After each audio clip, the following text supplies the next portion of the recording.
अस्सलामुअलैकुम दोस्तों, मैं हूं मोहम्मद शोएब और आप देख रहे हैं इस्लामिक नॉलेज। मैं इस चैनल पे इस्लामिक रिलेटेड वीडियो डालता रहता हूं, तो आप इस चैनल को सब्सक्राइब कर सकते हैं और अगर वीडियो पसंद आए तो आप वीडियो को लाइक भी कर देना और अपने दोस्तों के साथ इस वीडियो को शेयर भी कर देना। मैंने फेसबुक, इंस्टाग्राम, शेयर चैट की लिंक नीचे वीडियो की डिस्क्रिप्शन में दी है, तो आप उस पर भी मुझे फॉलो कर सकते हैं क्योंकि मैं उस पर भी कुछ बातें शेयर करता रहता हूँ, तो आप उस पर भी मुझे फॉलो कर लें। तो वीडियो को स्टार्ट करते हैं।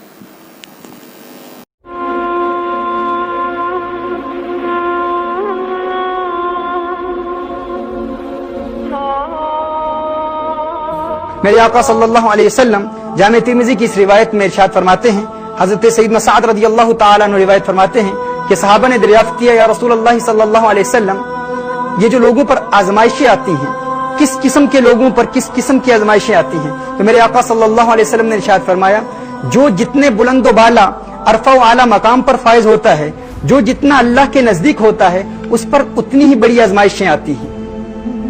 और मेरे आका सल्लल्लाहु अलैहि वसल्लम ने शायद फरमाया, जो अपने दीन में जितना सख्त है, दीन में जितना मुतमस्सिक है, दीन में जितना मजबूत है, उस पर उतनी ही बड़ी आजमाइशें आती हैं। और जो दीन में जितना कमजोर है, अल्लाह अज़्ज़ व जल उसके लिए आसान आसान आजमाइशों में उसे मुब्तला करता है। मिसाल आप सल्लल्लाहु अलैहि वसल्लम की इस हदीस से हमें यह भी इल्म हासिल होता है कि वो लोग जो खुशहाल जिंदगी गुजार रहे होते हैं, नाज़रीन, जरूरी नहीं है कि हर खुशहाल जिंदगी गुजारने वाले के साथ उसका रब राजी होता है, क्योंकि ऐसे बेशुमार लोग हैं, हमें गलियों में ऐसे आशिफ्ता हाल और बोरिया नशीन और कुछ हाल मस्त फकीर नजर आते हैं जो अल्लाह अज़्ज़ व जल के बहुत करीब होते हैं। वो अपने तज़किया कल्ब के मराहिल तय कर चुके होते हैं, लेकिन बज़ाहिर उनकी जब हम हालत देखते हैं तो हम देखकर एहसास नहीं कर पाते कि इन्हें अल्लाह अज़्ज़ व जल ने किस कुर्ब और किस बुलंद बाला मकाम से नवाजा है।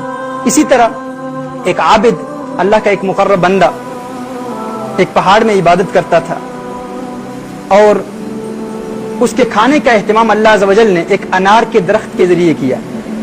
एक अनार का दरख्त उस पहाड़, उसकी इबादतगाह जहां वो इबादत करता था, उस पहाड़ के साथ ही एक अनार का दरख्त था।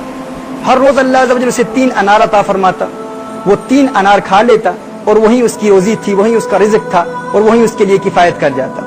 अल्लाह अज़्ज़ व जल को इम्तिहान मंजूर हुआ और अल्लाह अज़्ज़ व जल ने उसका इम्तिहान लेने के लिए एक दिन अनार नहीं अता फरमाए। उसने सब्र किया। दूसरे दिन फिर अल्लाह अज़्ज़ व जल ने अनार नहीं अता फरमाए। दूसरे दिन फिर उसने सब्र किया। तीसरे दिन अल्लाह अज़्ज़ व जल ने उसे फिर अनार की नेमत से महरूम रखा। इम्तिहान ले रहा था उसका रब। अब वो भूख से निढाल होकर, परेशानी में मुब्तला होकर, बहुत ज्यादा घबराहट महसूस करते हुए उस पहाड़ से निकल आया। नीचे आता है तो एक गैर मुस्लिम का घर है।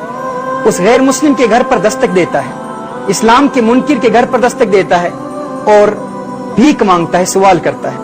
उस गैर मुस्लिम ने उसे 4 रोटियां दी। वो 4 रोटियां लेकर जब उसके घर से बाहर निकलता है तो उस गैर मुस्लिम का कुत्ता उस आबिद पर भौंकता है। वो आबिद उस कुत्ते को 1 रोटी देता है, फिर कुत्ता भौंकता है, फिर दूसरी रोटी देता है, फिर कुत्ता भौंकता है, तीसरी रोटी भी दे देता है, फिर कुत्ता भौंकता है और चौथी रोटी भी दे देता है, लेकिन वो कुत्ता अभी भी भौंक रहा है। नाज़रीन किराम, इस आबिद ने उस कुत्ते को देखकर कहा, तू कैसा लालची कुत्ता है, तुझे शर्म नहीं आती कि मैं तेरे मालिक के दरवाजे पर भीख मांगने के लिए आया था, तेरे मालिक के दरवाजे पर मैंने दस्तक दी, तेरे मालिक ने मुझे भीख दी, 4 रोटियां दी, चारों रोटियां तू खा गया और अभी भी भौंक रहा है। नाज़रीन किराम, उस कुत्ते ने जवाब दिया। उसने कहा, अल्लाह अज़्ज़ व जल ने उसे कुव्वत गोयाई अता फरमाई और उस कुत्ते ने कहा, हाँ मैं बेशर्म हूं, लेकिन तुझसे ज्यादा बेशर्म नहीं, तुझसे ज्यादा बेशर्म नहीं। वो इसलिए क्योंकि वो रब जो तुझे बगैर किसी मशक्कत के, बगैर किसी मेहनत के, तेरा मालिक, तेरा करीम मौला, जो तुझे बगैर किसी मेहनत व मुशक्कत के मुद्दतों से खिला रहा है, 3 रोज तुझे तेरे रब ने अनार नहीं दिए तो तू अपने रब के दुश्मन के दरवाजे पर भीख मांगने के लिए आ गया है। मैं तो बेशर्म हूं, लेकिन तुझसे बड़ा बेशर्म नहीं। अल्लाह अकबर। नाज़रीन किराम, ये कुत्ता उस आबिद को सबक सिखा रहा है और बता रहा है कि मैं तो बेशर्म हूं, लेकिन तू फर्क देख कि मैंने अपने मालिक के दरवाजे पर भीख मांगने वाले से रोटियां ली हैं, लेकिन तू ایسا بے شرم ہے کہ تو اپنے مالک کے دشمن کے دروازے پر آ کر بھیک مانگ رہا ہے، اور تیرا رب تجھے مدتوں سے کھلا رہا ہے لیکن پھر بھی تو اس کے دشمن کے دروازے پر دستک دے رہا ہے۔ ناظرین کرام، یہ وہ سائنز ہیں، سگنلز ہیں جن کے ذریعے اللہ عز و جل اپنے بندوں کو واپس اپنے راستے پر لاتا ہے۔